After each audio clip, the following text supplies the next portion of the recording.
Start करते हैं।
अब मुझे ये बताओ,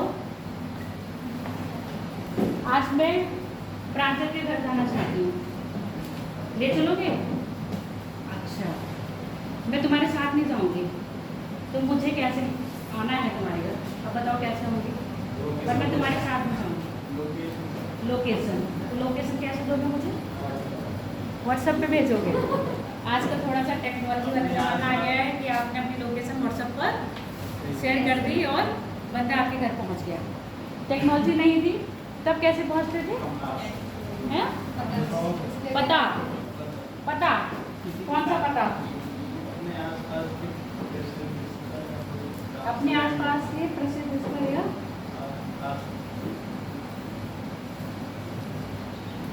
ब्लैक नहीं, रेड नहीं, येलो ही है। मुझे पता नहीं, येलो कलर ठीक लगता है।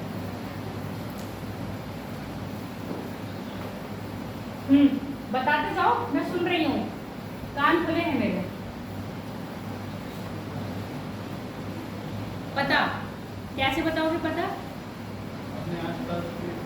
अगर मैं पूछूं तुम कहाँ रहते हो तो आप क्या जवाब दोगे? पीलीभीत में। पीलीभीत कहाँ है?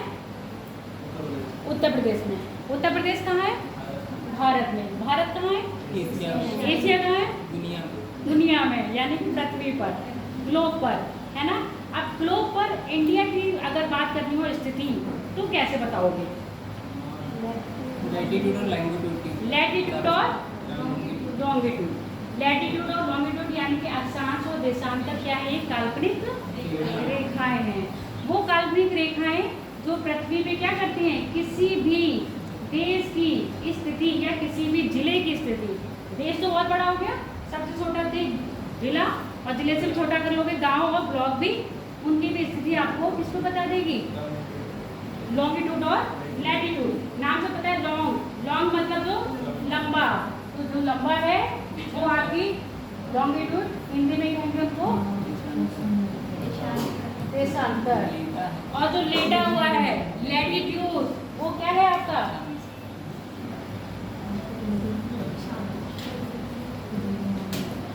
अक्षांश। ठीक है। अब आप देख रहे हो ना, ये क्या है? पूरा ग्लोब है, इसको दो बराबर भागों में बांट रहा है। कौन सी? 36 बराबर भागों में जो रेखा बांटेगी उसको कहेंगे अक्षांश। जो लंबवत बांटेगी उसको कहेंगे देशांतर। जो बराबर बराबर भागों में बांट रही है उसको हम बोल देंगे 0 डिग्री। आज कई बच्चे नहीं आए तो उनका बेस क्लियर भी नहीं हो पाएगा। फिर जब मैं लॉन्गिट्यूड और लैटिट्यूड बताऊंगी फिर वो कंफ्यूज होंगे, ठीक है। और इसको भी हम बोल रहे हैं 0 डिग्री। सेंटर से प्रत्येक डिग्री पर एक एक डिग्री पर क्या खींची गई है, लाइन खींची गई है। तो इसके ऊपर 1 डिग्री 2 डिग्री 3 डिग्री ऐसे चलते चलते ध्रुवों पर क्या हो जाता है 90 डिग्री, ठीक है।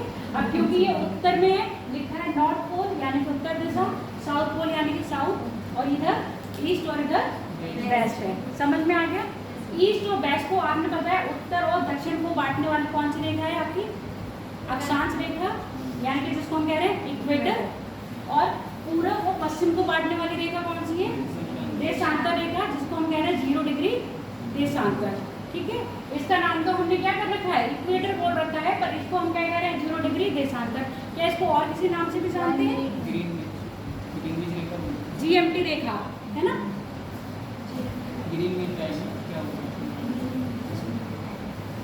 GMT यानी कि green means time, green means mean time. अब ये बता दिया कि एक एक डिग्री पर होती है, तो इस तरह से 90 यहाँ पर हो गई और 90 यहाँ पर हो गई। टोटल कितनी हो गई अक्षांश रेखा, 90 इधर है 90 इधर है, 90 90 180 और एक इक्वेटर 181। अगर कभी पूछा जाए कि अक्षांश रेखा कितनी होती है तो आपका आंसर कितना हो रहा है 180। पर अब हम क्या कर रहे हैं, जो हमारा 90 डिग्री का नॉर्थ या साउथ की जो अक्षांश रेखा है वो एक डॉट के रूप में है। अब डॉट को क्या आप लाइन या डॉट कह सकते हो, नहीं कह सकते हो। अगर इनको हटा दिया जाएगा तो कितनी बचेंगे, एक ऊपर से हटेगी एक नीचे से हटेगी ना, तो 179 बचेंगी। क्लियर होगी बात। ब्रेथ और लाइन में क्या अंतर होता है, ब्रेथ सर्किल अंतर पता है, सर्किल में और लाइन में। बोलते जाओ, ऐसे गोल खींचने से गोल नहीं। मुझे बताओ परिभाषा, अगर परिभाषा पता है तो। हाँ, ब्रेथ सर्किल को ही कहते हैं। सर्कुलर होता है, स्ट्रेट होता है। ब्रेथ में जो दोनों छोर होते हैं वो आपस में मिले हुए होते हैं, मिले होते हैं, जबकि रेखा में दोनों छोर मिले हुए नहीं होते। तो अंतर ये है, जो विषुवत ब्रेथ है वो क्या है, गोल है, उसके दोनों छोर आपस में मिले हुए हैं, इसीलिए उसको ब्रेथ कह रहे हैं। लाइन कह देते हैं अपने अपने फ्लो में, पर एक्शन में उसको क्या बोला जाएगा, विषुवत ब्रेथ। ब्रेथ क्यों, क्योंकि उसके तो दोनों छोर है वो आपस में क्या कर रहे हैं, मिल गए, बिल्कुल ऐसे, ठीक है। आप ऐसे कोई गोल बॉल हो और उसमें कोई सर्किल ऐसे डालो तो बिल्कुल उसमें फंस जाएगा ना। सेम ऐसे समझो कि कोई गोल बॉल है, उसमें हमने ऐसे रिंग डाल दिया है, जो रिंग उसमें डाला है वो उसमें फंस गया, और जो वो फंस गया अब वो क्या बनी हमारा, अक्षांश रेखा या अक्षांश ब्रेथ बन गए हैं। रेखा तो हम सिंपल लैंग्वेज में कह देते हैं, पर एक्चुअली हमें क्या बोलना चाहिए, ब्रेथ। ब्रेथ क्यों, क्योंकि उसके दोनों एंड जुड़े हुए हैं। जबकि इसके विपरीत देशांतर को क्या कहते हैं, लाइन कहते हैं। अब लाइन का मतलब समझ गए, जिनके एंड आपस में जुड़े हुए ना हो, तो आपस में ये देशांतर ऐसे खींचे जाते हैं कि खींचे हुए हैं, पर एक्चुअल में ये देशांतर, ये वाला देशांतर पीछे वाले देशांतर से मिला हुआ नहीं होगा। मानी इसका ये पूरा छोर ऐसे कटा हुआ नहीं होगा, बस ये नॉर्थ पोल को साउथ पोल से मिला के छोड़ देता है। यहाँ भी नॉर्थ पोल को साउथ पोल से मिला के छोड़ दिया। ऐसा नहीं है कि आर्बिट सर्कल वो आपके विषुवत की तरह पूरा राउंड लगा के आया। आगे बात समझ में, इतनी सी समझ में आई कि नहीं। देशांतर कभी भी आपस में जुड़ेंगे नहीं, जबकि क्या होता है, आपके अक्षांश जो है वो आपस में जुड़े हुए होते हैं, इसलिए उनको क्या कह रहे हैं हम, सर्कल कह रहे हैं, और देशांतर को हम क्या कह रहे हैं, आपके लाइन कह रहे हैं। इतनी बात क्लियर हो गई है। देशांतर समझ में आ गया, ईस्ट वेस्ट समझ में आया।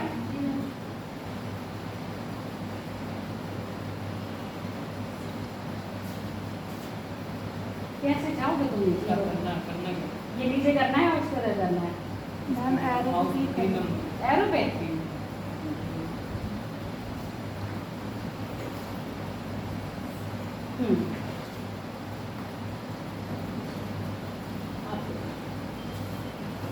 ये अक्षांश रेखा है, अक्षांश में ये दिखा है तो ये वाली डॉट डॉट डॉट,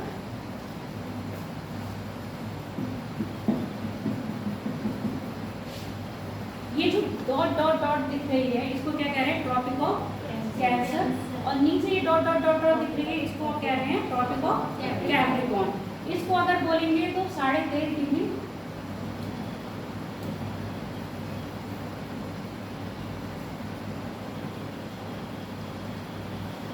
23.5 डिग्री क्या है? उत्तरी। एन का मतलब नॉर्थ, एस का मतलब साउथ। तो ये 23.5 डिग्री ट्रॉपिक ऑफ कैंसर और ट्रॉपिक ऑफ कैप्रिकॉर्न, क्योंकि पृथ्वी क्या है अपने अक्ष से कितनी झुकी हुई है? 23.5 डिग्री झुकी हुई है। 23.5 डिग्री झुकी होने के कारण यहाँ से और यहाँ तक के बीच में सूर्य का प्रकाश कैसा पड़ता है? लंबवत। लंबवत मतलब 90 डिग्री का एंगल बनाता है। और 90 डिग्री का एंगल कैसे बनता है? ये बनता है ना, यही तो है। तो सूर्य का प्रकाश 90 डिग्री का एंगल यानी कि सीधी रेखा डालता है। सूर्य अगर यहाँ पर है तो सीधी सीधी पड़ेगी इसके सामने। अब यहाँ पर अगर सूर्य है तो यहाँ पर कैसे पड़ रही होगी? तिरछी रेखा पड़ रही होगी ना। अब यहाँ पर तो आपके ये दिख रहा है 66.5 डिग्री नॉर्थ और 66.5 डिग्री यहाँ पर नहीं दिख रहा है, आप समझ लो नीचे भी है। तो 66.5 डिग्री ये सर्कल बना हुआ है, इसको कह रहे हैं क्या बोलेंगे? Arctic circle. और नीचे जो बना हुआ है उसको बोलेंगे अंटार्कटिक सर्कल। समझ में आ गया? ये सर्कल वो है कहाँ से? 23.5 डिग्री से 66.5 डिग्री का जो क्षेत्र है तो ये दिखा रहा है सूर्य का प्रकाश यहाँ पर क्या पड़ता है? तिरछा पड़ता है। जबकि 23.5 डिग्री उत्तरी 23.5 डिग्री दक्षिणी से सूर्य का प्रकाश क्या पड़ रहा है? लंबवत पड़ रहा है, सीधा स्ट्रेट पड़ रहा है। इसके बाद सूर्य का प्रकाश नगण्य पड़ता है। नगण्य का मतलब ना के बराबर पड़ेगा, पर ना के बराबर पड़ेगा। इसलिए ध्रुवों में 6 महीने का दिन और 6 महीने की रात होती है। जब सूर्य उत्तरायण होगा तो यहाँ दिन, और सूर्य दक्षिणायन होगा तो यहाँ दिन। सुना नहीं? सूर्य उत्तरायण होगा तो यहाँ दिन, सूर्य दक्षिणायन होगा तो यहाँ दिन। अब सूर्य जब उत्तरायण हुआ यहाँ दिन है तो इसके अपोजिट में यहाँ रात होगी। आगे बात समझ में? सूर्य का यानी कि उत्तर की तरफ, उत्तर यानी कि यहाँ से इक्वेटर के पास आना और इक्वेटर से कर्क रेखा के पास जाना कहा जाता है उत्तरायण। और सूर्य का कर्क रेखा से दक्षिण की ओर आना कहा जाता है दक्षिणायन। तो जब सूर्य उत्तर की ओर तरफ जाएगा तो सूर्य का प्रकाश भी ऊपर की गति करेगा। सूर्य का प्रकाश भी ऊपर की ओर गति करेगा तो यहाँ पर क्या हो जाएगा? दिन। अब यहाँ पर लंबवत पड़ रही है, इस क्षेत्र यहाँ तक लंबवत पड़ती है, उसके बाद सूर्य की रेखा तिरछी। अब आपके यूपीएससी में अभी क्वेश्चन पूछा गया था, बस यहीं से उठा लिया था। कई बच्चे सोचते हैं ना कि लैटिट्यूड और लॉन्गिट्यूड बहुत सिंपल है, अब यहीं से क्वेश्चन उठाया था। उन्होंने क्वेश्चन ये उठाया था, सूर्य जब उत्तरायण कर रहा है तो निम्न में से कौन सी जगह दिन होगा, यानी कि सूर्य का प्रकाश पड़ रहा होगा। अब मुझे बताओ कौन कौन से अक्षांशों में सूर्य का प्रकाश पड़ रहा होगा? सोच सकते हो, यूपीएससी यहाँ से क्वेश्चन उठा लेगा। उठाया गया है, इसी बार उठाया है। बताओ सूरज। 66.5 डिग्री के ऊपर। 66 डिग्री के ऊपर पड़ रहा होगा? पड़ रहा होगा या नहीं, ये बताओ। पड़ रहा होगा, यानी कि जब सूर्य उत्तरायण करेगा तो आपके कर्क रेखा पर तो प्रकाश पड़ेगा, ये सबको पता है। 21 जून को कर्क रेखा पर प्रकाश लंबवत पड़ता है, पर इस समय ध्रुवों पर क्या होता है? दिन होता है। तो ध्रुवों पे दिन तभी तो होगा जब सूर्य का प्रकाश यहाँ से आ रहा होगा, है ना। अब सूर्य का प्रकाश यहाँ तभी आ रहा होगा जब आर्कटिक सर्कल पर भी प्रकाश पड़ रहा होगा। तो उत्तरायण के टाइम पर ट्रॉपिक ऑफ कैंसर और आर्कटिकल सर्कल पर सूर्य का प्रकाश पड़ेगा। सेम कंडीशन ही क्या हो जाएगी? जब सूर्य दक्षिणायन करेगा तो किस पे पड़ेगा आपका? ट्रॉपिक ऑफ कैप्रिकॉर्न और उसके बाद आर्कटिक सर्कल, अंटार्कटिक सर्कल। ठीक है, आगे बात समझ में? अब डिवाइड करना समझ में आ गया। 23.5 डिग्री तक लंबवत, 66.5 डिग्री तक आपके तिरछा। उसके बाद सूर्य का प्रकाश 6 महीने ध्रुवों पर, 6 महीने के लिए पड़ता है। 6 महीने उत्तरी ध्रुव को, उत्तरी ध्रुव पर और 6 महीने दक्षिण ध्रुव पर। इतनी बात में कोई डाउट हो तो मुझे बताओ। नहीं? पक्का? अब ये जो इक्वेटर है ये 2 पार्ट में बांट रहा है। ये उत्तर में है तो इसको बोलेंगे उत्तरी गोलार्ध, ये दक्षिण में है तो इसको बोलेंगे दक्षिणी गोलार्ध। अब हम बात करते हैं आपके किसकी? देशांतर की। अक्षांश की पता चल रही ना, कितने हैं टोटली अक्षांश? 129। हाँ, और एक अक्षांश से दूसरे अक्षांश के बीच की दूरी कितनी है? 111। बेस पड़ा हुआ है तो आज भी लोगों को लग रहा होगा सिंपल। सबसे ज़्यादा ज्योग्राफी में टफ क्या लगा बेटा? कुछ नहीं, क्या लगा? अच्छा ये बताओ ईमानदारी से।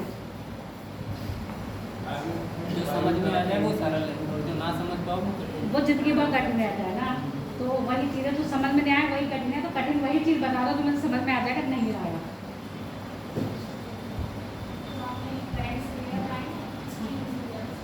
उसमें थोड़ा कंफ्यूज है, उसमें तो मैंने कहा वो आप जब तक 2-3 बार, जैसे अब आपने घर पर जाके एक बार पढ़ लेना, नहीं समझ में आता है फिर आप मुझसे पूछ लेना कैसे बनती है और उसकी फ्लो कहाँ का है। एक बार समझ में आ जाएगा फिर ज़िंदगी में नहीं भूलोगे। बस ये हो सकता है नाम जो रटे हुए होते हैं ना उसका प्रोसेस नहीं भूलोगे, नाम एक बार को जरूर भूल जाओगे, जैसे उस दिन मैं भूल गई थी। ऐसे नॉर्मल मुझे याद रहता है, पेपर में आएगा तब भी बता दूँगी, पता नहीं उस दिन क्या हो गया था। चलो अब हम बात करते हैं आपके देशांतर पर।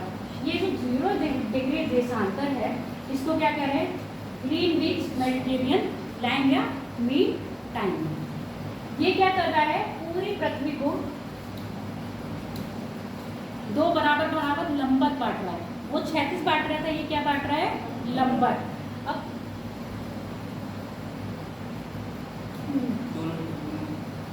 दो नंबर तो आ जाए। अब सुनो, इसके इधर क्या लिखा है? ईस्ट, इधर लिखा है वेस्ट। ये तो पूरा पूरा लिखा हुआ है तो थोड़ा समझ जाओ। तो यहाँ पर पूरब और इधर पश्चिम। हमारी जो पृथ्वी पश्चिम से पूरब क्या कर रही है? मूव कर रही है। पश्चिम से पूरब यानी कि ऐसे मूव कर रही होगी, ऐसे मूव कर रही है। जब ऐसे मूव कर रही है तो सूर्य उदय इधर हो रहा होगा ना, पहले दिन यहाँ पहले हो रहा होगा, दिन यहाँ पर बाद में होगा। मान लो यहाँ सुबह 6 बजे दिन हो रहा है तो यहाँ ठीक 12 घंटे बाद इधर होगा ना दिन, ठीक 12 घंटे बाद यानी शाम के 6 बजे होगा। अब ये तो ये जैसे अक्षांश भी ना 1 डिग्री पर खींचे गए हैं, वैसे देशांतर भी क्या करे गए हैं? हर 1 डिग्री पर खींचे गए। 1 डिग्री, 2 डिग्री, 3 डिग्री, 4 डिग्री। अब आप गोले को अगर काटोगे तो कितने एंगल बनाती है? कितने? 360 डिग्री का कोण बनाता है ना, एक सर्कल बनाता है। तो सेम जो आपके क्या है ये लॉन्गिट्यूड, कितनी संख्या आएगी? 360 डिग्री पूरा क्या कर लेती है? कवर कर लेती है। अब 360 डिग्री कवर करी तो मैंने कहा ये 0 है, तो 0 के पीछे कौन सा आएगा? इधर कितनी होंगी और इधर कितनी होंगी? 180 पक्का 180 होंगी। 180 जोड़ो कितना होता है? 90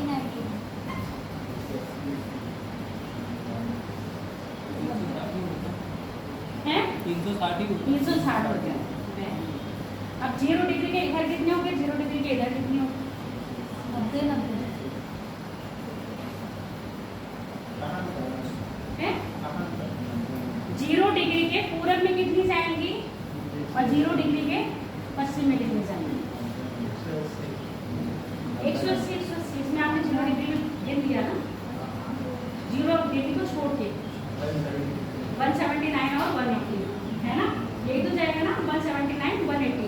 जैसे इक्वेटर था 0 डिग्री पूरा था, ऐसे यहाँ सेम नहीं होगा। 0 डिग्री के पीछे आपका क्या जाएगा? 180 डिग्री जाएगा। आगे बात समझ में? 0 डिग्री के पीछे जो 180 डिग्री जाएगा वो ना ही पूर्वी होगा ना ही पश्चिमी। जैसे 0 डिग्री ना पूरब है ना पश्चिम है, 0 डिग्री के इधर पूरब और 0 डिग्री के इधर पश्चिम। सेम अगर इसके पीछे जाएंगे तो 180 डिग्री के ना पूरब में ना उसका पूरब होगा ना उसका पश्चिम। अगर उसके पूरब में जाएंगे तो उसका पूरब और इधर उसके पश्चिम में जाएंगे तो उधर पश्चिम। अब ऐसे समझो, मान लो ये 180 लाइन है, ठीक है, तो 180 डिग्री का इधर पूरब होगा इधर पश्चिम है ना, तो इसकी जो इधर लाइन होगी 179 डिग्री की होगी और इसकी जो इधर होगी वो कितनी होगी? 179। अब यहाँ पर होगा ईस्ट और यहाँ होगा वेस्ट। आगे बात समझ में या नहीं? ये चीज़ क्लियर हो गई? 0 डिग्री के पीछे कभी 0 डिग्री नहीं होगा। 0 डिग्री के पीछे कौन सी लाइन होगी? 180 डिग्री, और वो नॉर्थ और ईस्ट दोनों ही होंगी। आगे बात समझ में? नॉर्थ और ईस्ट दोनों होगा, ना ही ये लिखोगे 180 डिग्री नॉर्थ तो ईस्ट, ना ही लिखोगे 180 डिग्री वेस्ट। नॉर्थ ईस्ट या 180 डिग्री बोल दोगे तो सीधे सीधे समझ में आ गया है। और 180 डिग्री जो आपकी लाइन है उसको क्या कहते हैं? तिथि रेखा कहते हैं।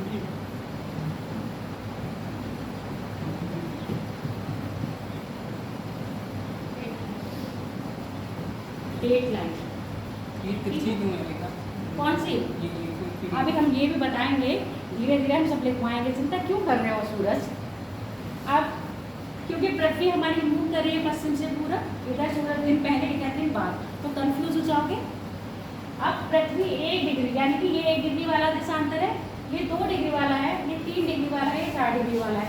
1 डिग्री, 2, 3, 4, 5।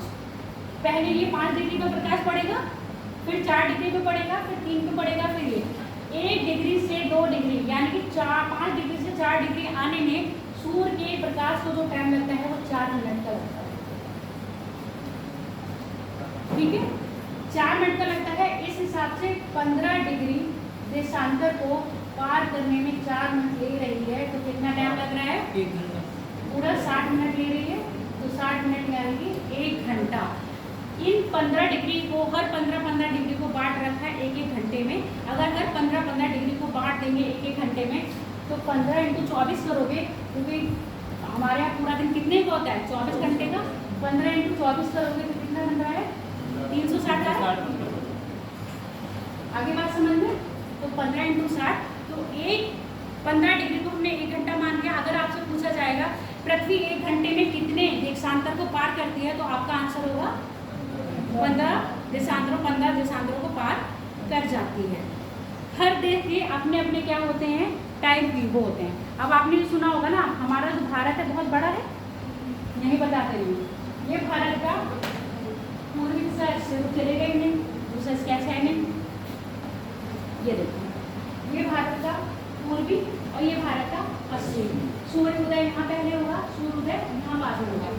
आपका तर्ज का ये छोटा सा किनारा है, यहाँ से यहाँ तक अगर लाइन मिला दी जाएगी तो 2 घंटे का फर्क पड़ता है।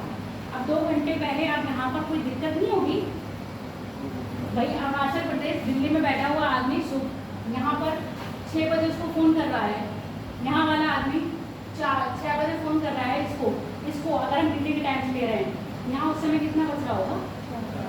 4 बज रहा होगा, पक्का 4 बज रहा होगा, या कुछ कम या ज़्यादा होगा। यहाँ से यहाँ तक का 2 घंटे का फर्क है, इसको समझ लो।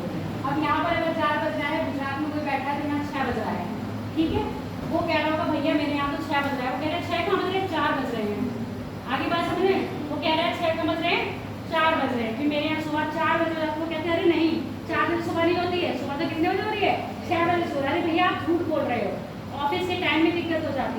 तो इसीलिए हर एक देश ने अपना अपना क्या बना रखा है? मीन टाइम है, ठीक है। तो भारत का भी मीन टाइम है। भारत का मीन टाइम कहाँ से निकलता है? जिसको कहते हैं मानक समय रेखा। हर देश की अपनी अपनी एक मानक समय रेखा है। वो कहाँ से निकल रही है? इलाहाबाद से निकल रही है। इलाहाबाद के को भी नैनी होता है, कहीं मिर्जापुर होता है। आप पेपर में अगर आएगा तो आप लिख देना मिर्जापुर का भी, दोनों एक साथ नहीं आएंगे, ना नैनी एक साथ आएगा ना मिर्जापुर एक बार आएगा। बस इलाहाबाद के पास मिर्जापुर से निकल रही है। और कौन सा देशांतर है भारत में? 82.5 डिग्री। कौन सा होगा? पूर्वी देशांतर। 182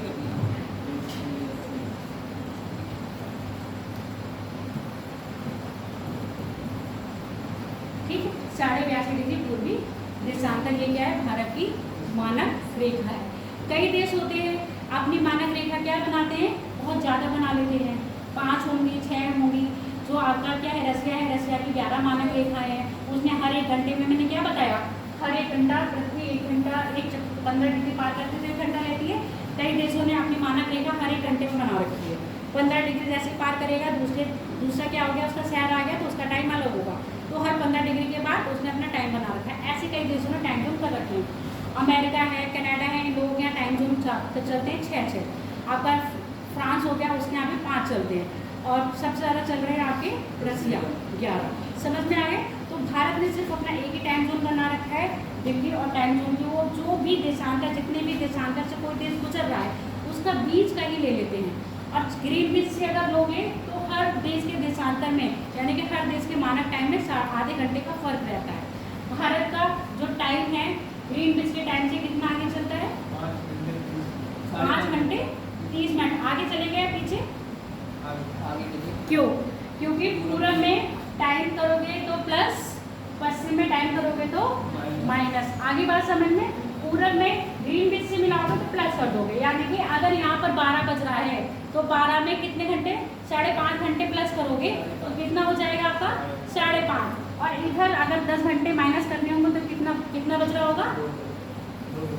2 बज रहे होंगे। आगे बात समझ में? इसमें कोई डाउट तो नहीं है? शर्माओ नहीं, पूछ लो।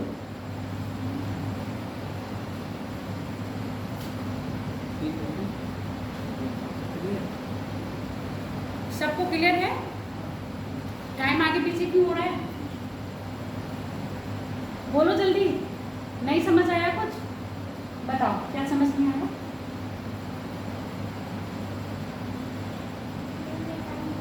टाइम नहीं समझना। देखो पृथ्वी क्या कर रही है? ऐसे मूव कर रही है। जब ऐसे घूम रही है तो सूरज कहाँ से निकल रहा है? पूरब से। सबको पता है ये सात क्या है? ये कहते हैं क्या है? सच है। ऐसा सच है जिसको बदला जा नहीं सकता। सूरज कभी पश्चिम से उगता नहीं है, पर कहीं सूरज पश्चिम से भी उगता होगा, है ना?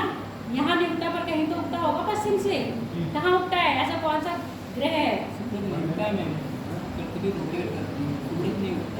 हाँ हाँ, अब हम उगना कह रहे हैं ना, उगना। सूरज उदय हुआ है, सूरज अस्त हुआ है, तो उसी के लिए कह रही हूँ। और ऐसा कौन सा ग्रह है? जिस वो ग्रह होगा जिसकी गति पृथ्वी के बिल्कुल अपोजिट होगी। शुक्र के अपोजिट है ना? तो वहाँ पर सूरज पश्चिम से उदय होता है, पूरब से नहीं। अब सूर्य कैसे घूम रहा है? ऐसे घूम रहा है। जब पृथ्वी ऐसे घूम रही है, मान लो मैं ऐसे ही वहाँ पर खड़ी हूँ, ऐसे जब ऐसे मूव करूँगी आप इस साइड हो तो आप मेरा ये साइड पहले देखोगी, ये साइड बाद में देखोगी। समझ में आ गया? तो ये साइड पृथ्वी का पहले आएगा और ये साइड बाद में आएगा आपके सामने।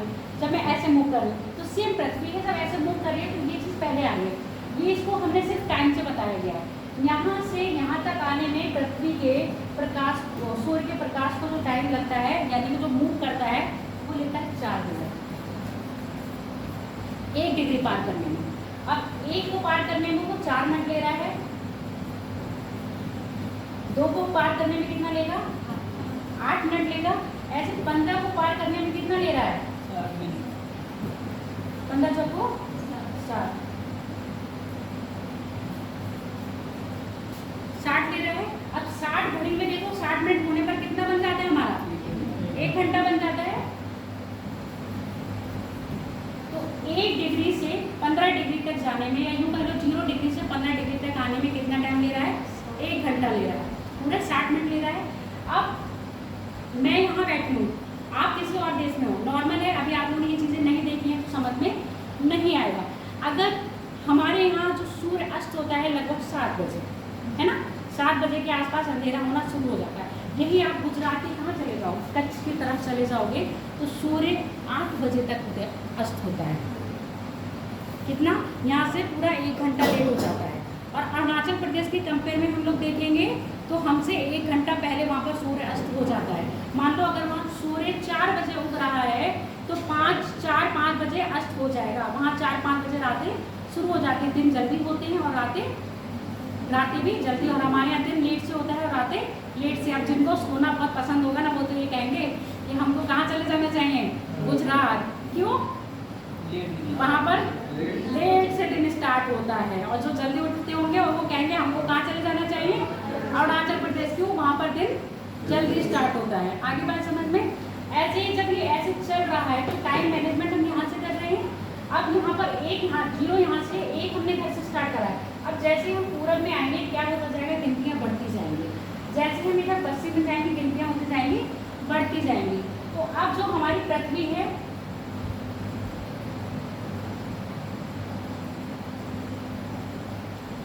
इंडिया का इंडिया दिखाएंगे ही नहीं है। जहाँ देखोगे नॉर्थ अमेरिका और साउथ अमेरिका ही दिखाएंगे, इंडिया तो दिखाई ही नहीं सकते हैं। पता नहीं कौन सी दुश्मनी है इंडिया से।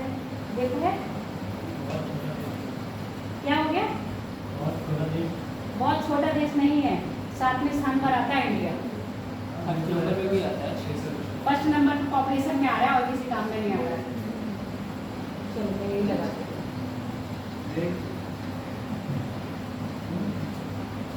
अब यहाँ पर इंडिया अपना ये है, ये दिख रहा है ना, ये चीज़ दिख रही है ना, ये अपना इंडिया है। गुजरात है और इंडिया का उधर पूरब है। अब जब यहाँ से सूरज आएगा तो पहले इधर पड़ेगा बेटा, जब पृथ्वी घूमेगी तभी सूरज यहाँ पड़ेगा। अब यहाँ दिन हो रहा है, ऐसे समझ लो यहाँ 12 बज रहे हैं दोपहर के, तो यहाँ पर अभी दोपहर के 12 नहीं बज रहे होंगे, यहाँ 1 घंटे का फर्क होगा या 1.5 घंटे का फर्क होगा, तो यहाँ बज रहा होगा 10:30 या 11। तो इस जो टाइम का डिफरेंस है उसको कम करने के लिए गवर्नमेंट ने पूरे सेंटर पे, अब हमारा जो भारत का विस्तार है वो बता दो कितना है पूरब से पश्चिम?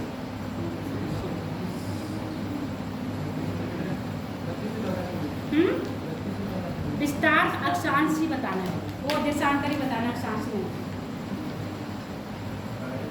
67 डिग्री 8 मिनट पूर्वी देशांतर, पश्चिमी देशांतर से 92 डिग्री, पूर्वी देशांतर, इधर से इधर आएगा, पूर्वी तो है ये भारत, पूर्वी देशांतर, पूरब ये हो गया, पश्चिम ये हो गया। अच्छा पूर्वी में है, भारत में पूर्वी में है, हाँ ठीक है।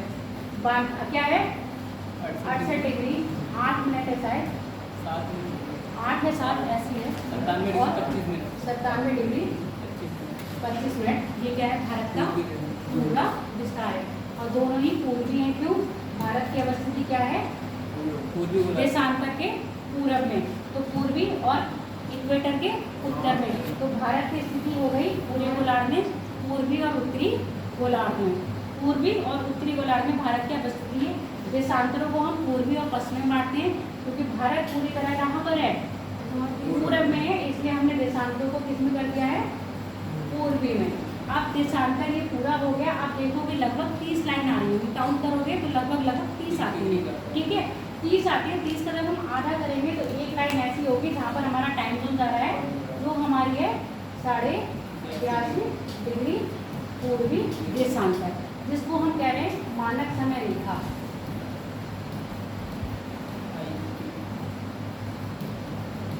ये मानक समय रेखा किसकी है? भारत की है, क्योंकि ये पूरब में चल रही है। किसकी? ग्रीन डिस्क की पूरब में है, तो यहाँ का टाइम में क्या होगा प्लस, इससे कितना घंटा 30 आगे है, तो आप ये समझ लो जितना है। अब यहाँ से 82.5 की, 0 से 82.5 की लगाओगे, जितने भी अक्षांश आएंगे उनका मल्टीप्लाई कर दोगे किससे? 4 से। जब उसका 4 से मल्टीप्लाई करोगे तो आपको मिलेगा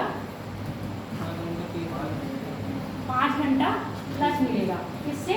ग्रीन डिस्क से। ये प्लस का टाइम लगाया है, यानी कि आप आगे चल रहे हो। अगर यही माइनस लगा होता तो आपका पता चल जाता कि आप ग्रीन डिस्क से कहाँ रहते हो? पश्चिम में रह रहे हो। आगे समझ लो प्लस और माइनस का अंतर। प्लस का मतलब आप कहाँ रह रहे हो? पूर्व में, और माइनस का मतलब आप कहाँ रह रहे हो? पश्चिम में। कोई डाउट है? नहीं? चलो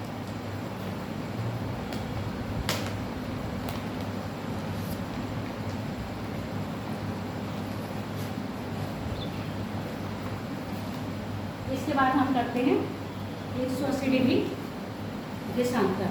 ना ये पूर्वी है ना ये पश्चिमी है, जिसको हम कहते हैं तिथि रेखा। अब इसका पूरब कौन सा होगा? यही होगा ना, पूरा पश्चिम थोड़ी ना बदल गया। इसका पूरब ये, इसका पश्चिम ये।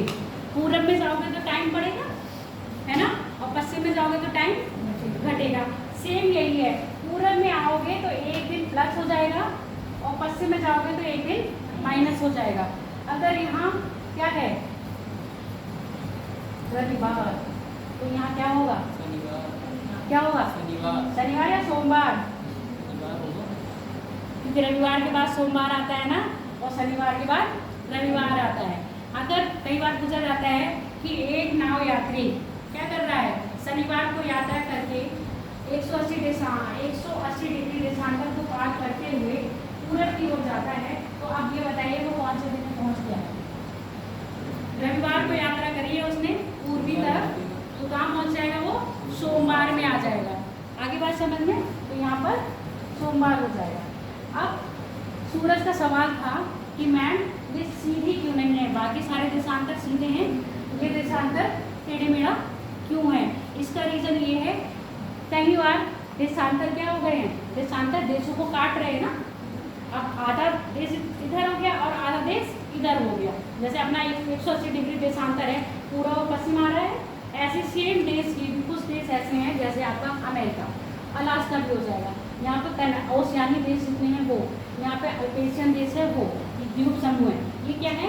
इन्हीं द्वीप समूह को काट रहा है। अगर उसको काट देगा, मान लो कोई देश ये है, एग्जाम्पल ले रही हूँ, ये देश है किसका 180 डिग्री देशांतर के पास आ गया। अब यहाँ तो काम चल रहा हो, यहाँ दिन है संडे का, यहाँ के लोग तो छुट्टी मना रहे होंगे, यहाँ का दिन हो गया आपका सैटरडे का। तो एक ही देश में 2 दिन क्या अच्छे लग रहे थे? नहीं लग रहे ना। और क्या पेपर वर्क के लिए सही था ये चीज़? नहीं था। इसीलिए जहाँ पर ऐसी सिचुएशन आई, जहाँ पर देशों का क्या हो रहा होगा, देश की तिथि में दिक्कत, देश की तिथि में दिक्कत आ रही, मतलब दिनों में दिक्कत आ रही है, उसी को फिर हम क्या करते रहे, बदल दे रहे हैं। दिन हो या तिथि हो, यहाँ से जब आपकी डेट बदलती है तो यहीं से डेट चेंज हो जाएगी आपकी। बात समझ में आ रहा है? तो डेट चेंज होगी वो कहाँ से होगी? यहाँ पर अगर 2 तारीख है, मान लो 2 फरवरी है, यहाँ पर कौन सी होगी? कौन सी फरवरी होगी इधर? 1 फरवरी होगी। Very good. तो इसका मतलब समझ में आ गया, यहाँ से प्लस में होगा, यहाँ से माइनस में हो गया। अब कोई डाउट है या नहीं? क्यों तिरछी करी गई है? क्योंकि इसके बीच में कई देश आ रहे हैं। तो तिरछी कहाँ हुई है? यहाँ पर आपका बेरिंग सागर, चुस्की सागर और अटलांटिक सागर है। वहाँ पर ये है आपका रसिया और ये है आपका अलास्का। तो यहाँ डिवाइड करी गई है, यहाँ पर तिरछी करी गई है। और ये रेखा बेरिंग संधि है ना, बेरिंग सागर की संधि है, उसके पैरेलल चलती है। उसके बाद ये कहाँ टर्न हुई है? पश्चिम में है, पूरब है, पश्चिम में हुई। पश्चिम के बाद फिर ये कहाँ हुई? पूरब में। उसके बाद ये सीधी चली है, सीधी के बाद ये यहाँ पर टर्न हुई। और यहाँ पर क्यों टर्न हुई? यहाँ पर जो आपके द्वीपीय देश हैं, कौन से? ऑस्ट्रेलिया के ओशनियाई देश हैं, उनको भी टर्न करके और यहाँ पर न्यूजीलैंड को बताया गया है। अगर ये रेखा सीधी होती तो न्यूजीलैंड को काट देती ना आधे आधे भाग में, इसलिए यहाँ पर इसको टर्न करके और न्यूजीलैंड को बचा दिया। आगे बात समझ में? अब कभी पूछा जाएगा कि आपकी तिथि रेखा या आपकी, इसको क्या कहते हैं, आपकी डेट लाइन भी कहते हैं ना, अंतर्राष्ट्रीय तिथि रेखा और अंतर्राष्ट्रीय डे लाइन, डेट लाइन। तिथि और डेट एक ही होती है। उसके बाद मैंने और क्या कहा? डे लाइन भी होगी ना, क्योंकि दिन भी तो यहीं से बदल रहे हैं। 12 बजे के बाद दिन चेंज हो जाता है ना, 12 बजे के बाद। तो यही कंडीशन यहाँ पर रही है। 12 बजे के बाद क्यों कर रहे हैं? क्योंकि 0 डिग्री पर हमने क्या मान रहे हैं? दोपहर के 12, उसके अपोजिट 180 डिग्री पर रात के 12 बज रहे हैं ना, उसके अपोजिट 12 घंटे पूरा लगेंगे। तो रात के 12 180 डिग्री पर आ रहे हैं, इसलिए हम रात के 12 बजे दिन चेंज, मतलब टाइम चेंज और तारीख चेंज हो जाती है। आगे बात समझ में? इसमें कोई डाउट तो नहीं है किसी को? पलक पक्का?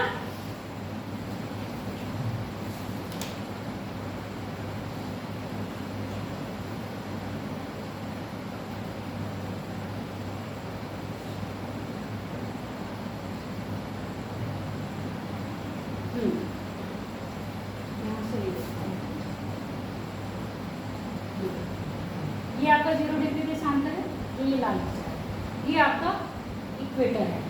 ये एक जगह मिल रही है,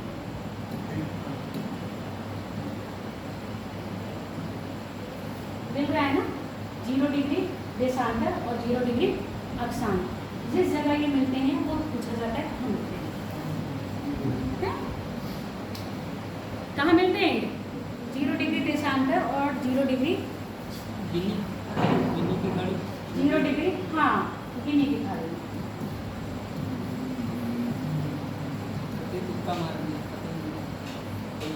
तुक्का मार दिया।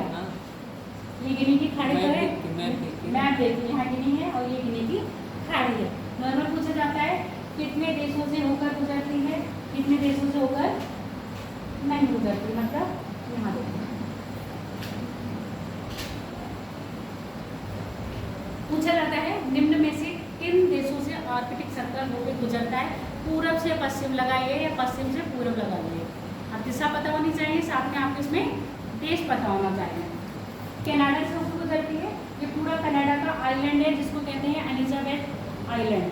क्वीन एलिजाबेथ आइलैंड, बताओ क्वीन के नाम को पूरा क्या कर दिया है? क्योंकि यहाँ पे अंग्रेजों का शासन, यहाँ पर अंग्रेजों का शासन था, तभी तो उन्होंने उसको क्या करा, एक तरह से खुश करने के लिए पूरे द्वीप का नाम ही क्या कर दिया गया, क्वीन एलिजाबेथ आइलैंड। और क्वीन एलिजाबेथ आइलैंड ये पूरा बड़ा है, इसके अंदर ये छोटे छोटे जो आइलैंड दिख रहे हैं वो इनके जो राजा महाराजा हुए हैं ना, उनके नाम के ऊपर रखा गया है। क्वीन विक्टोरिया आइलैंड, इस तरह से नाम रखे गए। ये सब चीज़ें पढ़ लेना, क्योंकि इतना टाइम अब आपको थ्योरी पढ़ाई जाएगी या मैथ की प्रैक्टिस करवाई जाएगी, तो साथ ही साथ नॉर्मल है, बता दे रही हूँ, जितने भी करंट में आजकल स्थान रहे हैं वर्ल्ड के, चाहे वो इंडिया के, उसको आप देखेंगे, उसका मैप बनाएंगे, उसके आसपास के देश बनाएंगे, उस देश में नदी कौन सी है, उस देश का शासक कौन है, यानी कि राष्ट्रपति या प्रधानमंत्री कौन है। जैसे अभी क्या हुआ है, अभी आपका अजरबैजान और ईरान बहुत हाईलाइट हुए हैं, है ना, क्यों हुए? लड़ाई नहीं हुई है, ईरान की तो लड़ाई शायद खैर चल रही है, उसके अलावा ईरान के जो राष्ट्रपति थे इब्राहिम रशीदी, उनकी डेथ हुई थी जब अजरबैजान में बांध बनाने जा रहे थे, तब उनकी डेथ हो गई थी। तो अब यहाँ से पूछा जाएगा जो ईरान देश है वो किस किस देश के साथ अपनी सीमा साझा करता है। एक आपको पता है अजरबैजान के साथ तो कर ही रहा है, उसके बाद किसके साथ कर रहा है। अच्छा, वो नदी कौन सी थी जिस पर बांध बनाया गया था, जिसका उद्घाटन करने गए थे, क्वेश्चन बनेगा ना यहाँ से। आगे बात समझ में, अजरबैजान के राष्ट्रपति कौन है और ईरान के राष्ट्रपति कौन है। मैं क्यों बताऊँ, ये करंट में पढ़ो अपने आप, बता दो। अभी तो पढ़ने ही आते हैं, तो यहाँ भी पढ़ने आते हो तो चलो, यहाँ की नॉलेज में एक्स्ट्रा में जो लोग चाहते हैं उनको मैं जरूर दूंगी, जो लोग नॉलेज लेना चाहते हैं उनको मैं जरूर दूंगी। अब बात करते हैं, पहला ही ये देश कनाडा, कनाडा से होकर गुजरती है। कनाडा के बाद ये जो आपका ये पड़ रहा है ये ग्रीनलैंड है। ग्रीनलैंड की कैपिटल बताओ जरा मुझे, और कनाडा की कैपिटल बताओ। कनाडा की ओटावा है, ग्रीनलैंड की नुक, NUKK। नुक है या रिट्जवी है, इन दोनों में से एक बार देख लेना, या तो नुक है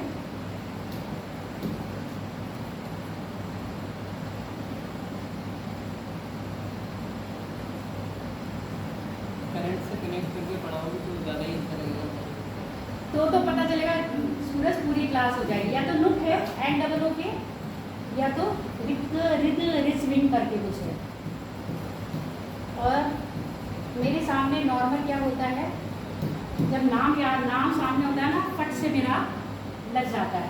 ग्रीनलैंड के बाद आइसलैंड बहुत पास में है पर कभी टच नहीं करती है, ये गलती मत करिएगा।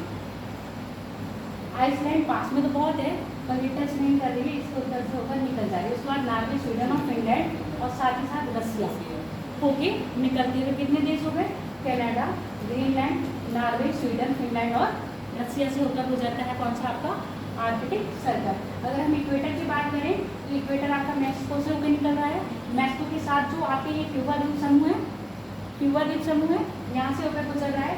उसके बाद कौन कौन से देश है यहाँ पर, मोरक्को, लीबिया, नाइजीरिया, चाड, ये सारे देश पड़ रहे हैं, उनसे होकर गुजर रही है। ये मिस्र से भी होती है। मिस्र के बाद चाद, सूडान, सूडान में कौन सा आपका नॉर्थ सूडान है, जिसको सूडान ही कहते हैं, उत्तरी सूडान और दक्षिण सूडान बोलते हैं। सूडान से होकर गुजर रही है। सूडान के बाद नाइजर है, नाइजीरिया है, मोरक्को है, लीबिया है, इनसे सबसे होकर गुजर रही है। सॉरी, मोरक्को तो यहाँ है और माली से होकर गुजर रही है ये देश। इसके बाद क्या इंडिया से होकर गुजरती है, क्या ट्रॉपिक ऑफ कैंसर गुजरती है। मैं इक्वेटर की पूछ रही हूँ अभी, इक्वेटर नहीं गुजरता है तो इक्वेटर के से एशिया में कौन कौन से देश से गुजरेगा, इक्वेटर, हाँ इक्वेटर, मालदीव से, इंडोनेशिया से गुजरेगा ना, मालदीव, इंडोनेशिया। ऑस्ट्रेलिया महाद्वीप से क्या गुजरेगी, पापुआ न्यू गिनिया, इनसे भी होकर गुजरेगा। तो ये आपको क्या करना है, ये ऊपर लिखो कि कौन कौन से देशों से इक्वेटर गुजरता है। और कैसे बताओगे मुझे, सीक्वेंस कैसे, पूरब से पश्चिम में पूछूंगी। पूरब से पश्चिम उल्टा, पूरब से क्यों उल्टा, पृथ्वी सब ऐसे घूम रही है तो पूरब से पश्चिम, सबके ही बताओगे पूरब से पश्चिम, चाहे वो इक्वेटर हो गया, चाहे वो tropic of cancer, tropic of capricorn हो गई, चाहे वो आपका आर्कटिक सर्कल हो गया, चाहे वो आपका अंटार्कटिक सर्कल हो गया। अब ये मुझे बताओ, इसमें कुछ लिखवाना है, लिखवाने की आवश्यकता है, पूरब से पश्चिम।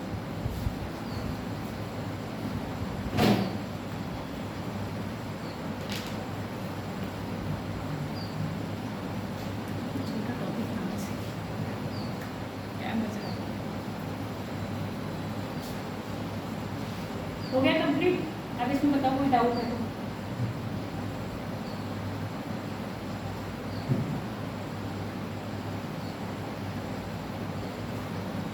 बच्चों, छोटे छोटे बच्चों, अक्षांश की तो पता चली, देशांतर की बता दो दूरी, एक देशांतर से दूसरे देशांतर की दूरी। ये मैम ध्रुवों पर मतलब जो इसका लाइफ पॉइंट है वहाँ पे 0 होती है। वो भी बताती जा रही हूँ मैं धीरे धीरे। और जो इक्वेटर में इसकी सबसे ज़्यादा होती है 111.32। 113 होती है 111.32। 111.32, 111.32। ठीक है, इसको मैं 13 पढ़ूँगी। 111 और यहाँ से यहाँ तक की 111 किलोमीटर, यहाँ भी किलोमीटर। जैसे जैसे कहाँ जाओगे, ध्रुव की तरफ। उत्तर विश्व से ध्रुवों की तरफ जाओगे, अक्षांश रेखाओं की लाइन क्या होती जाएगी, छोटी होती जाएगी। इक्वेटर पे सबसे बड़ी पूछी जाएगी, सबसे बड़ा निम्न में से कौन सा सबसे बड़ा अक्षांश है, तो 0 डिग्री। और 0 डिग्री के जैसे जैसे ऊपर जाते जाओगे तो छोटा छोटा होता जाएगा। आप इसको ऐसे समझो, जैसे प्याज या टमाटर का स्लाइस करते हो, गोल गोल काटते हो, गोल गोल। जब मेहमान आते हैं तो गोल गोल काटते हो ना सलाद, और देखा भी नहीं होगा तो कई लोगों ने काटा नहीं होगा तो खाया तो होगा। तो आप देखो जो टमाटर के ऊपर का हिस्सा होता है उसकी स्लाइस बहुत छोटी होती है, और जैसे जैसे बीच में आता है वो सबसे बड़ी एक ही स्लाइस होती है। उसके बाद क्या होती है, सब छोटी होती जाएगी। वही टमाटर की स्लाइस को आप समझो वो पृथ्वी की स्लाइस है, जो हमारी क्या है, अक्षांश रेखाएं है। जो बीच में है वो सबसे बड़ी है, जो ऊपर जाते जा रहे हैं वो छोटी होती जा रही है। ऐसे देशांतर की सबसे ज्यादा दूरी ध्रुव पर होगी, और जैसे जैसे कहाँ जाएगा, वो विश्व पर होगी। जैसे जैसे ध्रुवों के पास जाता जाएगा कैसी हो जाएगी, कम होती जाएगी, आपस में मिल जाएंगी, जो आपको यहाँ पर मिलती हुई दिख रही है। और कुछ रह गया इसमें, तुम लोग कहते हो मैं पूछती हूँ ना, कुछ ऐसा तो नहीं।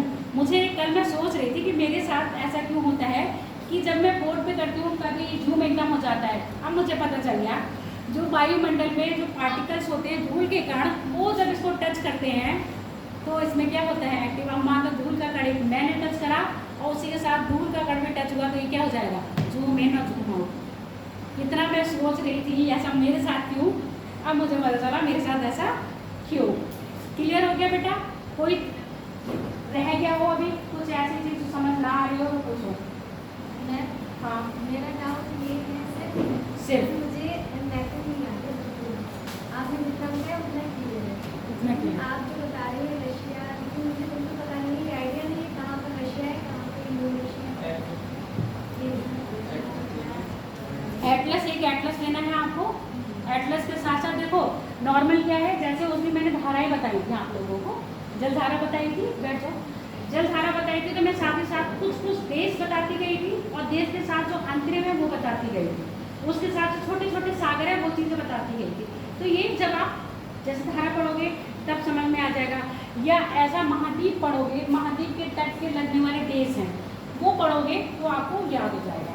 जितना आपके सब्जेक्ट जितना मैं पढ़ाऊँगी उसके बीच में अगर कुछ आएगा तो मैं आपको जरूर बताती जाऊँगी। अगर मैथ की क्लास आपके अलग से लगी तो पूरा मैं बता दूँगी, और नहीं लगी तो थोड़ा थोड़ा ये है कि मैं आपको हिंट देती जाऊँगी। एक एटलस जरूर ले लीजिएगा।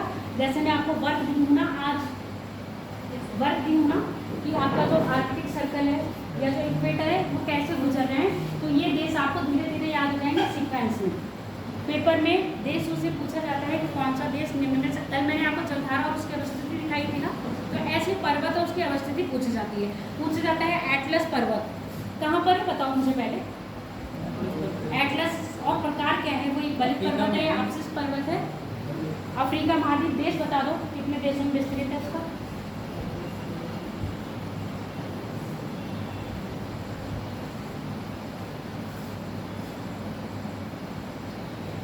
अल्जीरिया में है, अल्जीरिया में है, मोरक्को, मोरक्को है, ठीक है।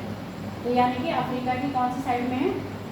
ये है पूर्वी साइड, पूर्वी आएगा, पश्चिमी, पश्चिमी साइड आएगा, पश्चिमोत्तर, पश्चिमोत्तर। ये है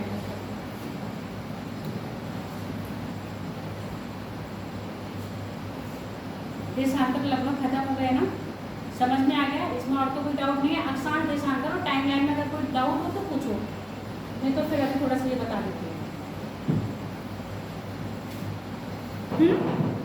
क्या तुम ये लिखने भी लगे? मोरक्को कहाँ है ये?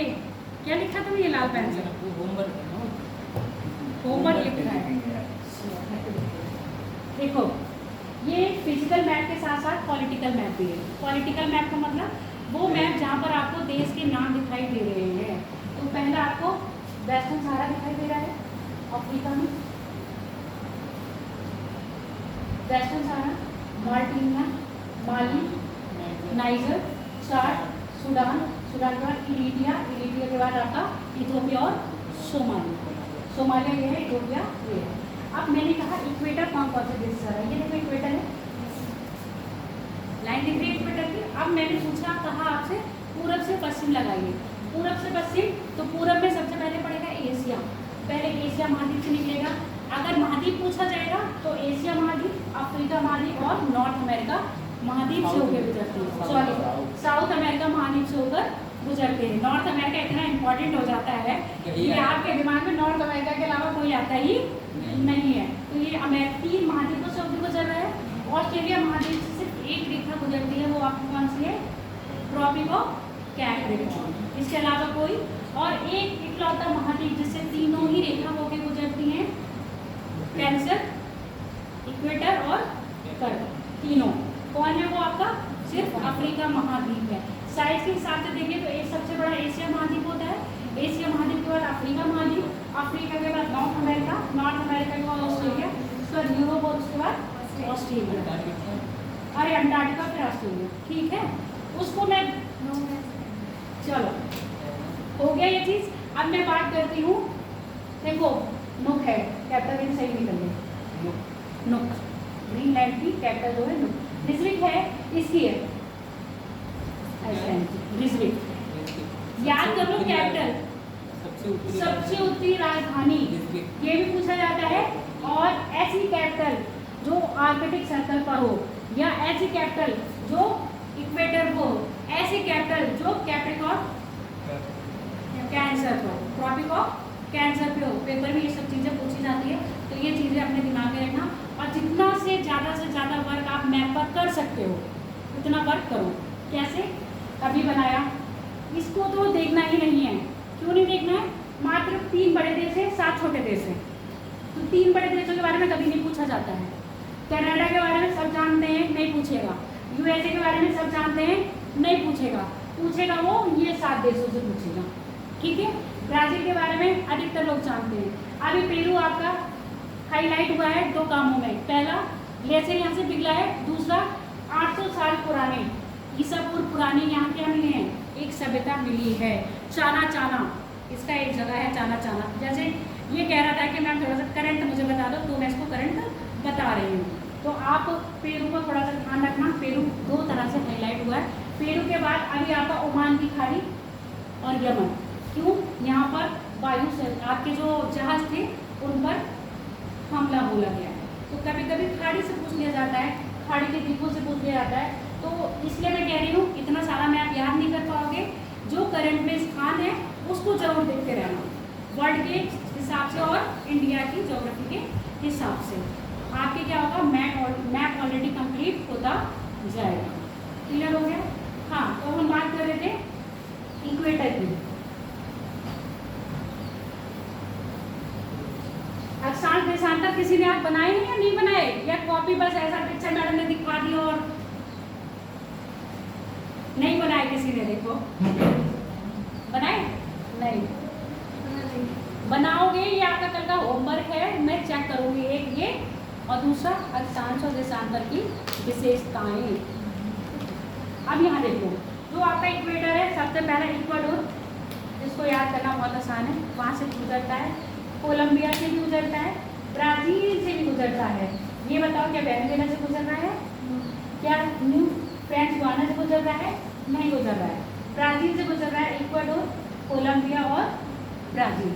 इधर गुजर के फिर ये गुयाना, कांगो, कांगो गणराज्य, युगांडा और रवांडा में सिर्फ युगांडा से, लेक विक्टोरिया के बाद केन्या से, फिर आपका सीधे इक्वेटर आ जाता है।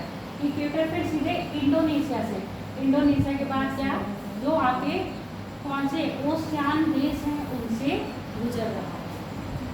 ठीक है, ओशियान देश लगाओगे पहले, उसके बाद एशिया लगाओगे, और यहाँ पर एशिया मालदीव है, इक्वेटर है ना, हाँ मालदीव नहीं आ रहा है, मालदीव के बाद ये, और यहाँ से ये। मालदीव की राजधानी माले, इंडिया की सबको पता है, रसिया की, ये देखो रसिया। रसिया एक रसिया एक ऐसा देश है, और रसिया के साथ साथ एक टर्की ऐसा देश है जो 2 महाद्वीपों का हिस्सा है। ठीक है, रसिया यूराल पर्वत और यूराल नदी से अलग हो गया है।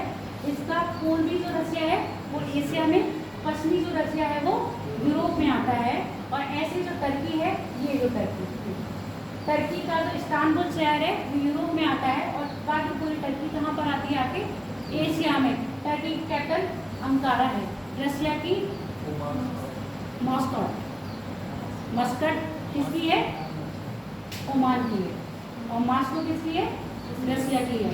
बाकी कुछ मैस्को की, मैस्को सिटी है वो याद रहेगी। पेरू की है, पेरू की बताओ, पेरू की बहुत अजीब सी है, अजीब तो सभी है बाकी इंडिया की छोड़ के। ठीक है, तो एक आपका होमवर्क ये हो गया, सारे देश और उनकी कैपिटल याद करोगे, कर लोगे या बातों बातों में मैं पूछती रहूंगी।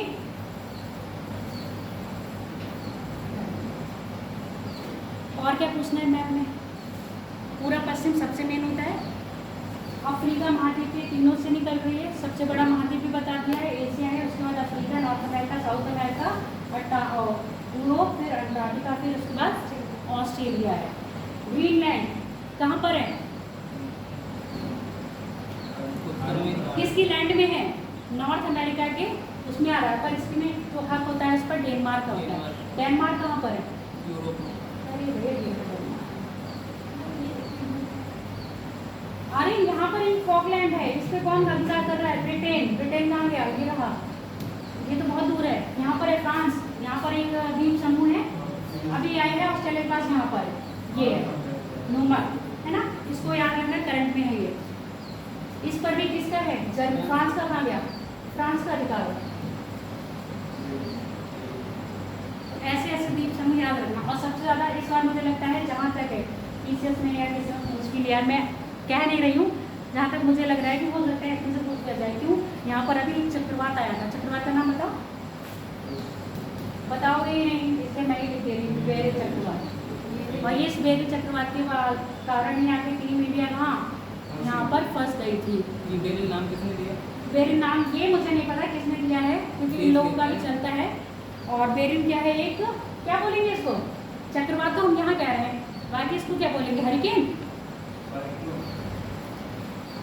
हरिकेन बोलेंगे उत्तर अमेरिका। ये सब चक्रवात पढ़ाऊंगी तब पढ़ाऊंगी, अलग अलग होता है, अलग अलग टाइफून देश में। बोला जाता है, चीन में टाइफून ना, चीन में टाइफून, जापान में टाइफून, ऑस्ट्रेलिया में बिलीबिली, भारत मतलब इंडियन ओशियन में बोला जाता है। ये जो मध्य वाले देश हैं दोनों अमेरिका के, इनको क्या वेस्ट इंडीज बोलेंगे या एंटीज, क्या बोलेंगे, कौन से वाले देश, ये जो उत्तर और दक्षिण अमेरिका के बीच में है, ये इनको कैरेबियन देश बोल देते हैं, क्योंकि ये कैरेबियन सागर में है ना। वेस्ट इंडीज का है, ये पूरा वेस्ट इंडीज का द्वीप समूह तो है, इसी में क्यूबा, वेस्ट इंडीज, छोटा सा वेस्ट इंडीज है यहाँ पर, ठीक है, हवाना भी इसी में, क्यूबा भी इसी में, हनोई भी है, हनोई को पढ़ लेना थोड़ा, हनोई और हनोई से पड़ा लगा हुआ देश है, उनके बीच। हनोई तो राजधानी है वियतनाम की।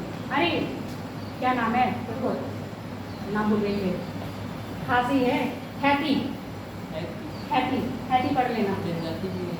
हाँ हैती, और हैती के पड़ोस में ये देश है डोमिनिकन रिपब्लिक, इन दोनों के बीच में अभी क्या था, विवाद है। और विवाद कुछ नहीं है, हैती के लोग कहाँ जा रहे थे इस देश में, तो उसने बैन लगा दिया है, तो हो सकता है पूछ लिया जाए कि देश कहाँ पर अवस्थित है।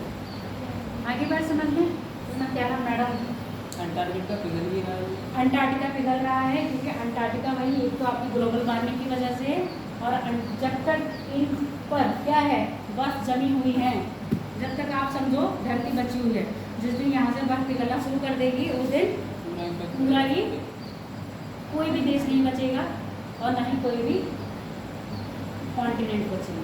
तो इसलिए थोड़ा सोच समझ के पानी खर्च करो, थोड़ा सोच समझ के प्रदूषण को फैलाओ।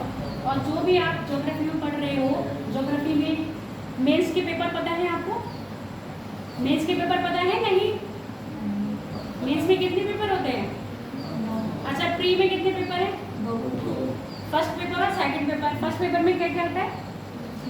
Geography art and culture GS paper 1 में क्या आता है? पूरा जीएस आता है, जिसमें आपकी history, geography, polity, economics, current, ठीक है, एनवायरनमेंट, उसके बाद current affair, art and culture से वो हिस्ट्री में ही इंक्लूड कर लिया जाता है ना? उसके अलावा और कुछ साइंस एंड टेक, ये पूरा आता है जो आपके ये सेगमेंट हैं। और यही सेगमेंट आपके किसमें आते हैं? मेंस में भी आते हैं। पर अब इसमें यहाँ पर पेपर जीएस पेपर बढ़ जाते हैं। कितने जीएस पेपर है मेंस में? हाँ, पहले में यूपीएससी आईएएस में 4 जीएस पेपर 1, जीएस पेपर 2 और जीएस पेपर 3, जीएस पेपर 4। अब ये मुझे बताओ सब्जेक्ट कौन कौन से हैं इनमें? फर्स्ट में हिस्ट्री और एचजी लिख दिया मैंने। दूसरा, सेकंड में पॉलिटी एंड गवर्नेंस, इसके बाद और कुछ भी है? IR, international relation, polity, governance और आईआर, ये हो गया।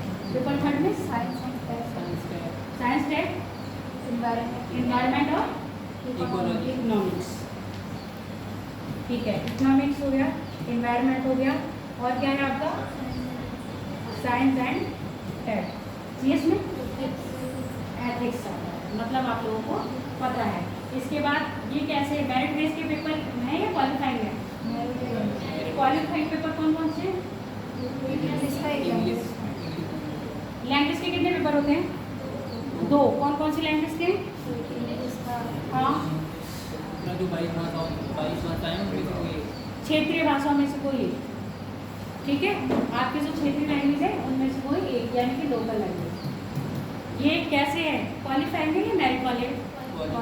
क्वालिफाइंग। इसके बाद एक पेपर होता है ऐसे का। कितने कितने मार्क्स के होते हैं ये पेपर? 250, यानी कि अच्छी तरह आपको ये चीज़ें पता है। Very good. चलो, और कुछ पूछना है इसमें? मैथ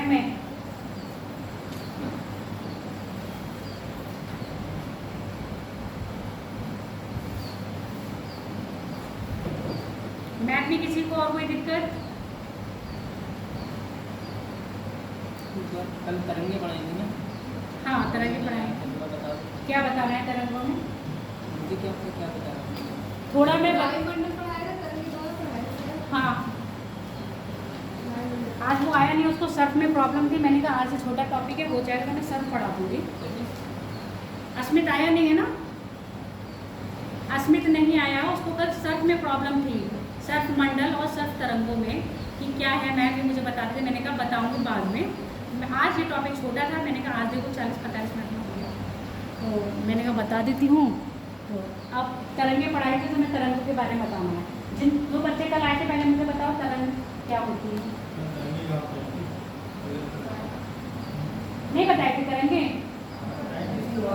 कहाँ तुम लोग सो जाते हो, घर पर जाके देखते भी हो क्या? उसके बाद में मैंने वायुमंडल बताया था। वायुमंडल की 2 परतें रह गई हैं, करवा दूँ? कल फिर नया टॉपिक स्टार्ट कर देंगे ना। चलो कर लो।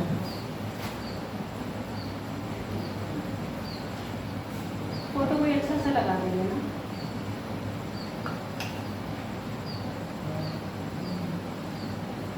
ये वाला तुम समझ लो, उस बार रह गया था, ये याद नहीं आया होगा ना। टेराकोटा ऊंच, डाइटम ऊंच, है ना? टेराकोटा, डाइटम, टेरिटिन, रेडियो, ग्लोबिन, रेलेट। यहाँ देख रहे हो ना, लाइन लगी हुई है। जहाँ ये ब्लैक है वहाँ क्या मिल रहा है आपका? टेराकोटा स्थान, ठीक है। और जहाँ पर आपका क्या है, कैसी लाइन है? ऐसी ऐसी ऐसी, कहाँ है? ढूंढो जरा, ये है ना, ऐसी ऐसी लाइन कहाँ पर है? ये वाली, ये है ये। तो ये कौन सी हो गई आपकी? डाइटम वाली हो गई। अब जहाँ पर है टेरिजेनस, टेरिजेनस कहाँ पर है? छोटी छोटी लाइन है, कहाँ दिख रही है? नहीं, होता क्या है, जब बता रही है हर एक ही होता क्या है। ये सारे जंगली समुद्री जीव और वनस्पतियां हैं, जिनको उन्हीं के नाम पर क्या कर दिया है? टेराकोटा, डाइटम, डेरिटिन, वेट हीमोग्लोबिन और एटम। अब जैसे मैंने इससे पहले आपको क्या लिखा है, पिक्चर दिखाई है, ये दिखाया है ना, इन्हीं के नाम को कह दिया है। इनका एक समूह होता है ना, जैसे आप मानव जाति, मानव जाति यानी कि जितने भी मानव होंगे सब एक ही तरह के होंगे ना। बानर जाति, बानर होंगे सब एक ही तरह के होंगे ना। पक्षी, बगुला जाति, बगुले जितने होंगे सब एक तरह के होंगे ना। तो इनकी क्या है, जातियां बना दी गई हैं, उसी जाति के वो क्या होंगे, जीव। तो ये डायटम, टेरापोडा, ये क्या है, अब जातियां हैं, उसी जाति के जीव होंगे। उनके देखने में तरीके अलग होंगे, उनकी रहने की क्वालिटी भी अलग होगी। उस हिसाब से डिफेक्ट के बारे में बताया गया है। क्लियर या नहीं? चलो अब हम बात कर ले रहे हैं अपने एक अच्छा सा फोटो लगा के, इससे अच्छा लिख लो। क्या, चल कार्बन डाइऑक्साइड तक हो गया ना, कार्बन डाइऑक्साइड की मात्रा लिख दो, हमारा जल वाष्प।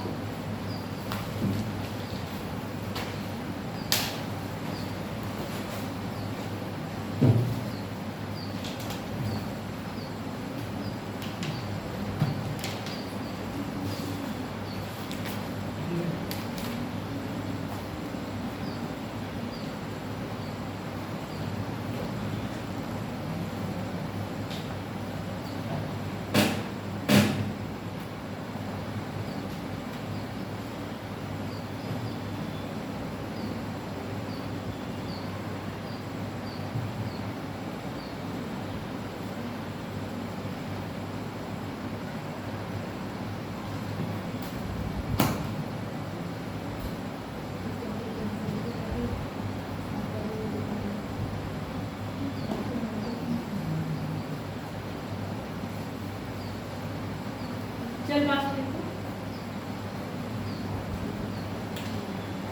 वायुमंडल जल वाष्प, GHG, GHG green house gas. हाँ, GHG का एक प्रमुख घटक है।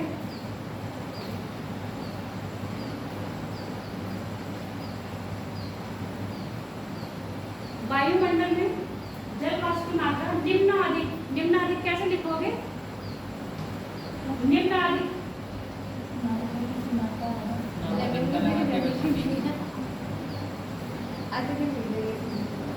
अत्यधिक नहीं है, मैंने कहा है निम्न अधिक।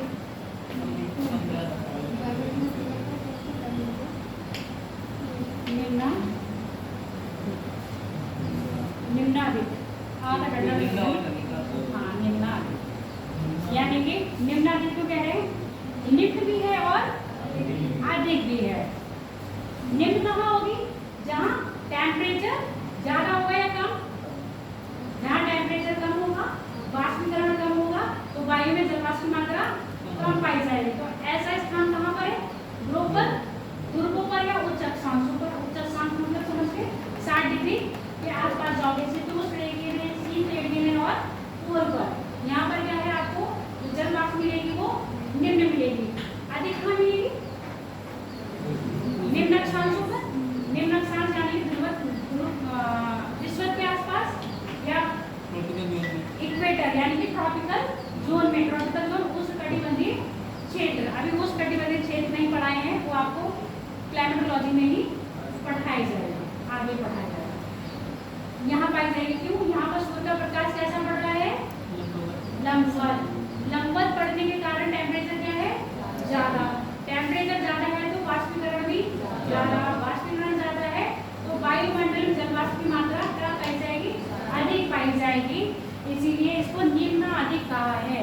निम्न कहाँ, ध्रुवों पर या उच्च अक्षांशों पर, अधिक कहाँ, निम्न अक्षांशों पर या विश्व के आसपास। तो ये चीज जो निम्न और अधिक कहा है, जब आप इसको ऐसे लिखोगे तो जल वाष्प की मात्रा कहाँ पाई जा रही है, जल वाष्प की मात्रा निम्न प्रायः उच्च अक्षांशों पर, साथ ही साथ ध्रुवों में पाई जाती है। क्योंकि यहाँ पर क्या होता है, सूर्य का प्रकाश तिरछा पड़ता है, जिससे टेम्परेचर यहाँ का क्या होता है, कम होता है। कम टेम्परेचर होने के कारण जल वाष्प कम होता है, जिसमें जल की मात्रा, जल वाष्प में जल वायुमंडलीय जल वाष्प की मात्रा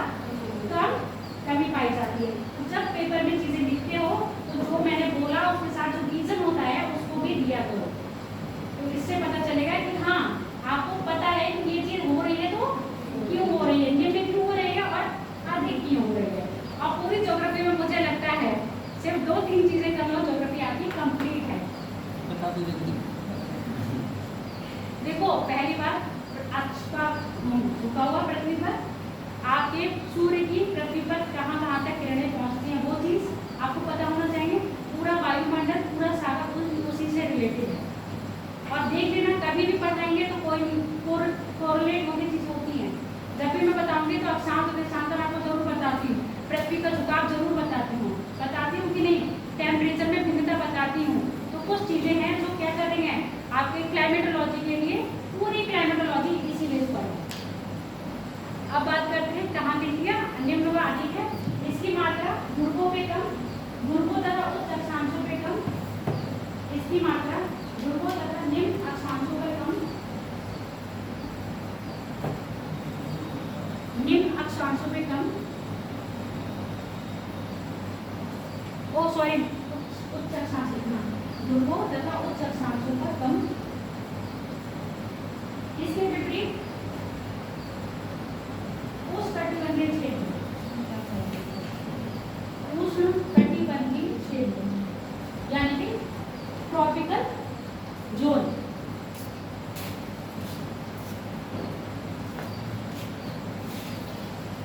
ट्रॉपिकल जोन,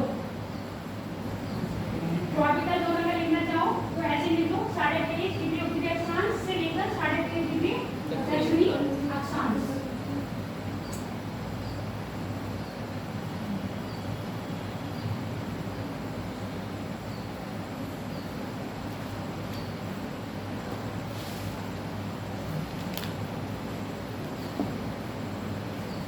पर जलवाष्प की मात्रा अधिक होती है, जलवाष्प की मात्रा अधिक होती है क्योंकि यहाँ पर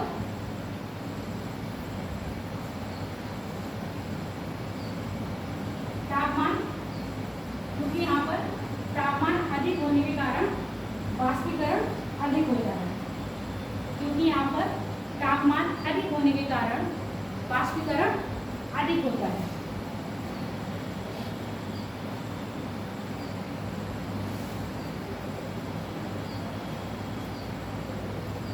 आप लोगों ने बुक्स ले ली है? कब लोगे? सूरज तो लिया ही नहीं है, पिछले साल में पढ़ के आई है। पिछले साल ही सितंबर अक्टूबर में आया था, लास्ट में आया था। बिल्कुल लास्ट में आया था। अपनी सर की क्लास तुमने नहीं ली थी ना? डेमो बढ़िया था। क्या किया था अपनी सर? उनका सिलेक्शन हो गया ना आरएफ में। हाँ RF में ट्रेनिंग पर है सर। कहाँ पर लिखते हैं?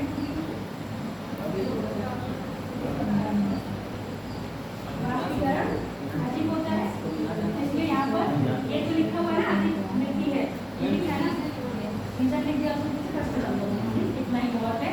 इससे ज़्यादा समझोगे तो दिक्कत हो जाएगी क्या? नहीं दिक्कत होगी, अच्छा है। और दिक्कत हो जाएगी, पूछो क्यों? अभी जब बादल पढ़ाएंगे, बादल वर्षा पढ़ाएंगे तो जलवाष्प पढ़ाएंगे, फिर वायु में नमी की मात्रा पढ़ाएंगे तो जलवाष्प काम में आएगी, तो इसीलिए थोड़ी दिक्कत हो जाएगी। इसलिए थोड़ा सा यही रखो, आगे फिर हम और पढ़ेंगे। जलवाष्प कहाँ पे काम आएगा, इसका मतलब पता चल गया ना। जलवाष्प हमारे लिए क्यों आवश्यक है? जलवाष्प पृथ्वी पर वर्षा कराने के लिए सहायक होता है। जलवाष्प क्या है?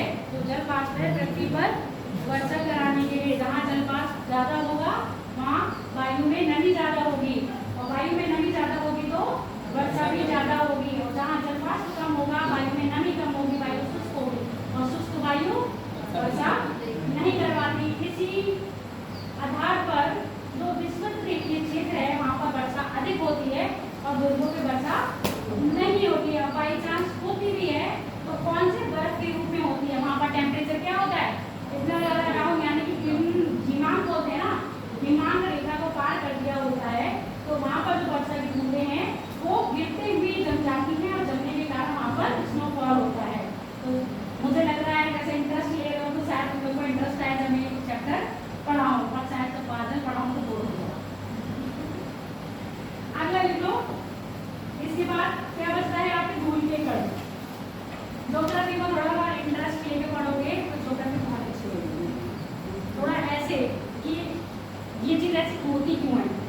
मैं अपने भतीजे का एग्जाम्पल दे रही हूँ आपको। उसको बहुत, जैसे मैं पढ़ती हूँ और ये मैप ऐप बनाती हूँ तो उसको बहुत रहता है आगे मेरे को उस कॉपी देखेगा तो आज कौन सा मैप बनाया होगा उसको मैं कलर कर देता हूँ। फिर एक दिन कलर कर रहा था तो उसमें मैंने ना नेपाल के लिए वो बॉर्डर ही नहीं थी। कह रहा अरे पूरा गलत हो गया, यहाँ नेपाल तो बनाया ही नहीं है। मैं कहा तो तुम बना लो, तुम्हें तो पता है ना नेपाल कहाँ है। तो मैं ऑप्शन को मैं बना देता हूँ। 7 साल का है, ज़्यादा बड़ा नहीं है, उसको बड़ा रहता है। फिर उसका फेवरेट है रसिया। कभी भी उससे नील में पूछोगे ना रसिया की कैपिटल क्या है बेटा, आपको फटाक से बता देगा। रोज पूछता रहेगा, आगे कॉपी देखेगा, दुआ शुरू कराइए कि नहीं। उसके भी अटम जवाब रहते हैं कि बुआ ऐसा क्यों होता है, बुआ ऐसा क्यों होता है ना। तो थोड़ा बच्चों के लिए जैसे बच्चों में जिज्ञासा रहती है ना, आप भी अपने अंदर वो वाली जिज्ञासा लेके आओ। अच्छा ऐसा हो रहा है तो क्यों हो रहा है। जब तक आप ये क्यों वाला सवाल नहीं लाओगे तब तो आपको मज़ा नहीं आएगा। जैसे जब मैं पहले नॉर्मल में बता रहा हूँ, जब मैंने ज्योग्राफी स्टार्ट करी थी पढ़ना, कॉम्पिटिशन में आई थी तो मुझे ये भी नहीं पता था हिमालय कहाँ पर है।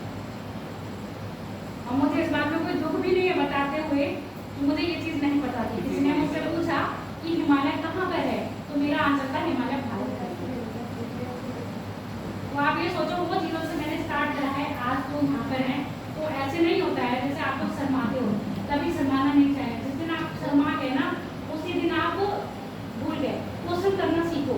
क्वेश्चन के मामले में पता है बच्चों जैसी चीज़ें लेके आओ। जैसे उनको ऐसा होना चाहिए मुझे कुछ नहीं पता है, इन लोग ये मेरे बारे में कुछ भी सोचे, मुझे उससे कोई मतलब नहीं है, बट मेरे अंदर ये डाउट है तो मुझे ये चीज़ पूछना है। उसमें कोई बेइज्जती नहीं होती बेटा। जो लोग यहाँ पर 3-3, 4-4 साल से क्लास कर रहे हैं उनको भी तो कुछ सीख ही रहे हैं आगे, उनका बेस क्लियर है, आगे जा रहे हैं। आप लोग अभी स्टार्ट करे हो, कुछ बच्चों को कुछ नहीं पता होगा, पहली बार जान रहे हैं, कुछ बच्चों को थोड़ा बहुत पता होगा, है ना। तो सब में अलग अलग अंतर है। तो बेस सबको, जब तक आपका बेस क्लियर नहीं रहता तो चीज़ें समझ नहीं आएंगी। और शर्म तो बिल्कुल छोड़ दो कि हम शर्म करेंगे। जब शर्म करोगे कि पूछोगे नहीं। कई बच्चे ऐसे थे पूरी साल शर्म के मारे नहीं पूछे कि हमारी मजाक बनेगी। फिर पर्सनली बात जब पूछते हैं बाद में कि मैम मुझे ये चीज़ नहीं समझ में आई, जैसे किसने सीधे बोल दिया कि मैम मुझे मैप नहीं आता है। तो कई बच्चों की लास्ट ईयर भी प्रॉब्लम रही है कि उनको मैप, मैंने कहा था मैप पर अपने आप जितना हो सके बंद करो, जहाँ दिक्कत आएगी आप मुझसे पूछ लेना, मैं बताऊँगी। तो ये होता है ना। तो मैप का बेटा खुद ही थोड़ा बहुत वर्क करना पड़ेगा। मैप किसी बताने से नहीं आएगा। मैं आपको एक दिन बता दूँगी कौन सा देश कहाँ पर है, उसके बाद आपको खुद ही वर्क करना पड़ेगा। नदियों का ऑप्शन में बता के नदियों का मुहाना कहाँ बनता है ये मैं बता दूँगी कि नील नदी विक्टोरिया से निकलती है और भूमध्य सागर में जाकर उत्तर की ओर प्रवाहित होकर भूमध्य सागर में गिरती है। ये मैं आपको बता दूँगी, ये आप लिख लोगे। पर ये चीज़ जब जाके आप खुद देखोगे एक बार मैप पर कि नील नदी कहाँ है, विक्टोरिया कहाँ है और गिर कहाँ रही है, उसके बाद फिर वो आप ड्रॉ करोगे मानचित्र बना के, तो आपके दिमाग में फंस जाए। और विक्टोरिया के साथ साथ कौन से देश सीमा लगाते हैं, ये सब चीज़ें नॉर्मल है। जितना आप इन पे वर्क करोगे, कुछ नहीं, दिन के अगर आधा घंटा भी दोगे ना एक चीज़ पर, आराम से ज्योग्राफी में मैप कंप्लीट कर लोगे। और मैपिंग तो ऐसी चीज़ है इसको रटना नहीं है, एक बार दिमाग में आगे पेपर में यही चीज़ पूछा जाएगा तो आप आंसर तक पहुँच जाओगे। बाकी ये चीज़ें हैं जो प्रोसेस है तो समझना है। एक बार इनको भी समझ लोगे तो अगर कितना भी पेपर घुमा के पूछा जाएगा तब भी आप बता जाओगे। आज मैं एक क्वेश्चन दूँगी तो मुझे जरा बता देना, ठीक है। क्वेश्चन मैं यही बनाऊँगी और आपको वैसे दूँगी जैसे मेरी पेपर में पूछा जाता है। इससे पहले लिख लो भूल के कर, भूल के कर। वायुमंडल में पाए जाने वाला एक प्रमुख कारक है। एक प्रमुख कारक की जगह घटक लिख तो अच्छा रहेगा। एक प्रमुख घटक है।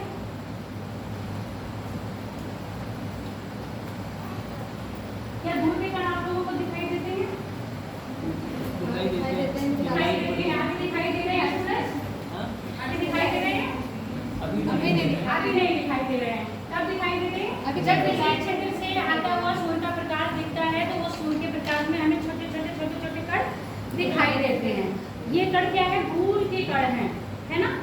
ये कण किसके हैं? धूल के। जैसे धूल के हैं, इसके अलावा भी और कोई है? और जैसे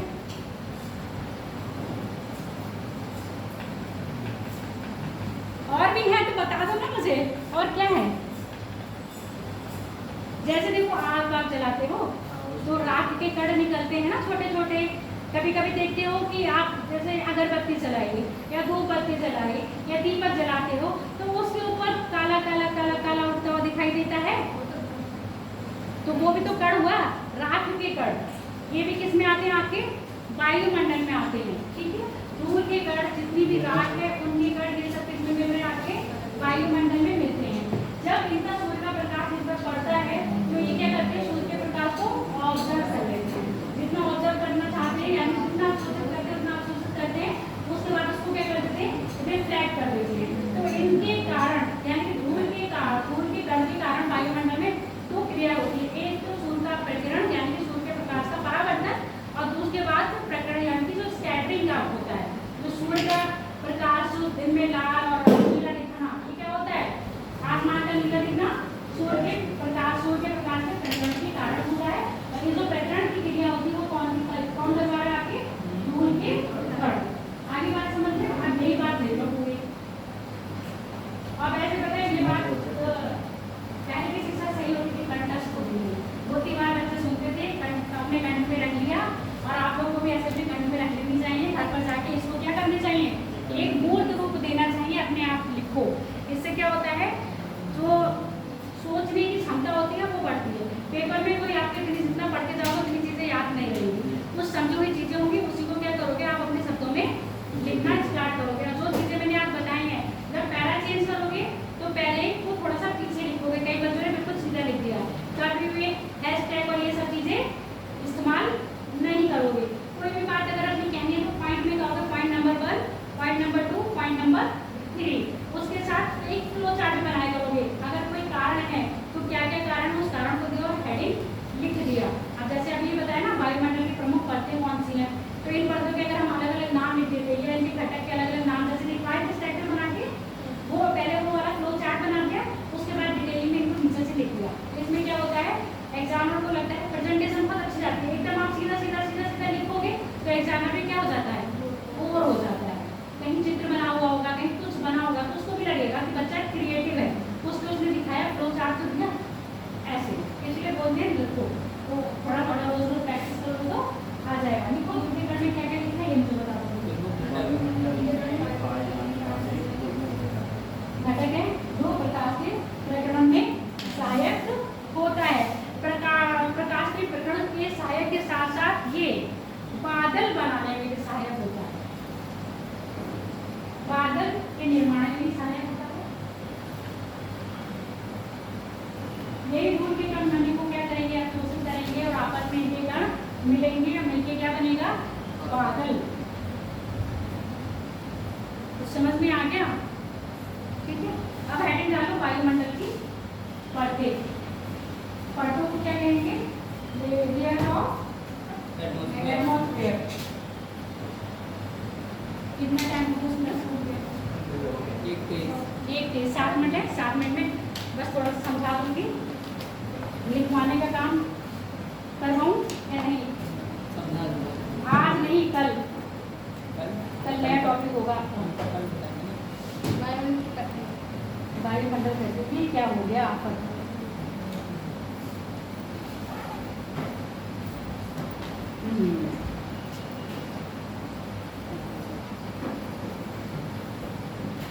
अच्छी लग रही है? इसको नीचे कैसे लाना है? बहुत अच्छी लग रही है। देखो, वायुमंडल सतह ये दिख रही है ना, पृथ्वी, पहाड़, नदियाँ, झरने, झील, यहाँ पर सिर्फ पहाड़ दिखाई दे रहे हैं ऊंचाई के। पृथ्वी से जैसे ही ऊपर जाओगे,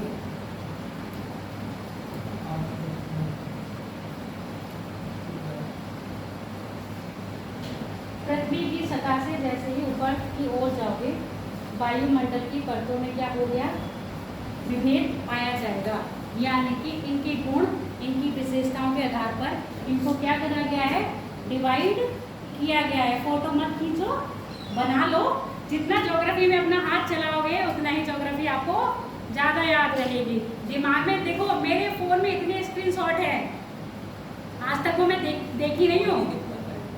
तो कोई देखता ही नहीं है। आप सोचो कि ये ले लूँ और मैं घर जाके देखूँगा, ऐसा पॉसिबल ही नहीं है। लिख के रख लो, घर जाके नहीं देखोगे।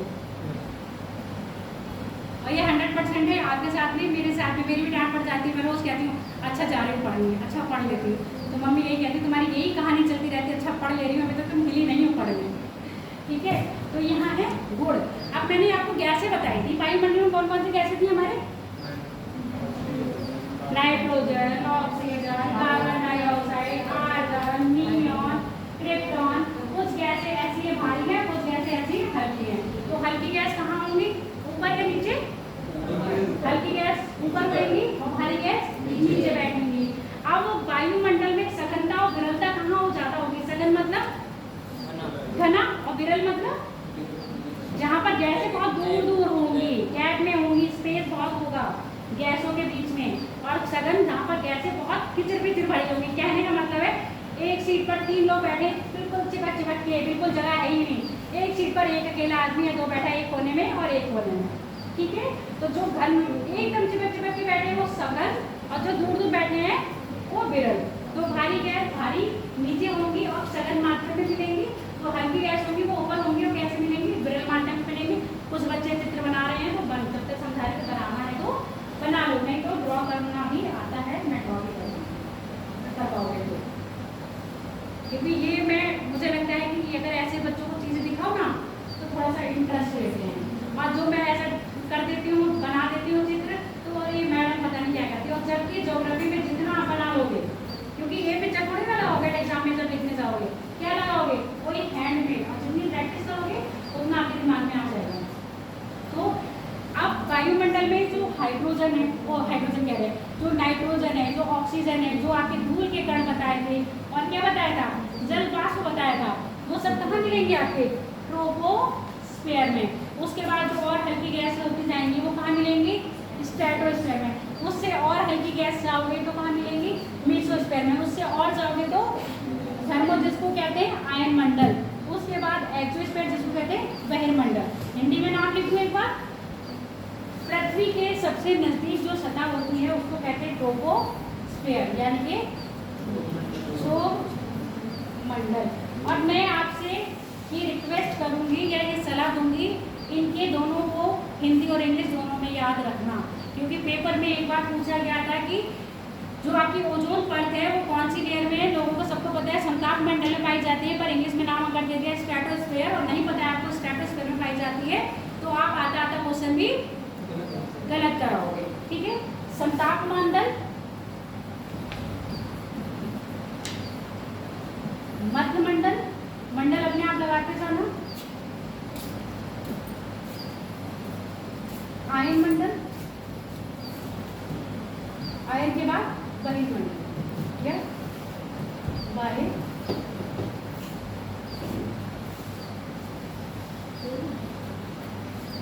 क्लास में क्या हो गया? 2 मिनट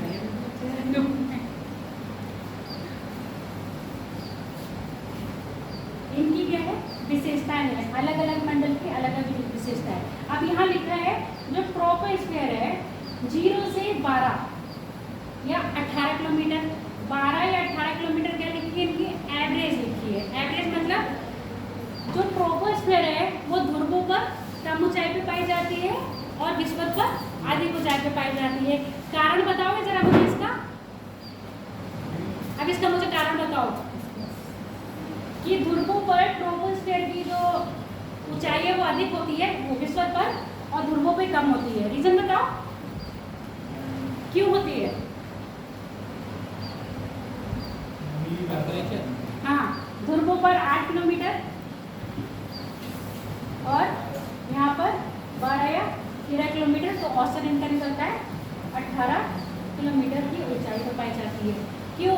क्योंकि विषुवत पे क्या होता है? तापमान अधिक होता है। तापमान अधिक होने के कारण गैसें क्या होती हैं?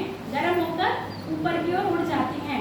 जैसे ही ये ऊपर की ओर उड़ेंगी तो ऊंचाई पर चली जाएंगी, और ध्रुवों पे टेम्परेचर क्या होता है? कम होता है। तो कम होगा तो गैसें नीचे ही मिलेंगी। रीजन समझ में आ गया? मैंने क्या कहा? ज्योग्राफी में 2-3 चीज़ें समझ लो, सब चीज़ को रिलेटेड करो। क्यों मोटी, क्यों ज़्यादा ऊंचाई पे पाई जाती है, क्यों कम ऊंचाई पे पाई जाती है, पता चल गया? चलो अब ये हम करेंगे कल। हाँ, इसलिए कह रही हूँ करेंगे हम ये कल।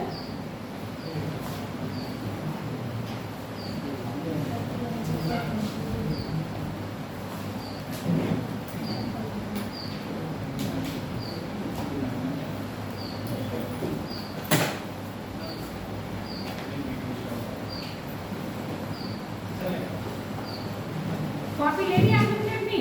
मैम ये पंखा हैं? ये बंद